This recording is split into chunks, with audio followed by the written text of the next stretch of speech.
Hello Mzansi, welcome to Mzansi. If today is your first time visiting this channel, please do the right thing and click the subscribe button, and also don't forget to smash the like button. People are dragging and blaming Chris Brown for Kamganes Nyama la South Africa. This is after Osbusiso Lawrence deleted her wife, and then today uguy lobitwa ngamlundi lona 24 years namhla udelete baby mama wakhe ubongekile, and their child, their 3-year-old child. So people are saying ukuthi it seems like Chris Brown uqhamuke nesinyama because why kufike yena kuhambe yena kwendeke tigemegeme lana eMzansi. And I think it's not fair for people to say that though, because why ningafuna blame Chris Brown. Chris Brown was here to perform, athole imali aphuma hambe. So uthi nina sonosala nithi qhamuke nesinyama yet you guys bought my tickets nayombukela.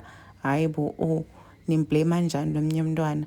Please do comment what you think below down in the comment section. Don't forget to hit the notification bell so that you can be notified. I am signing out. Goodbye.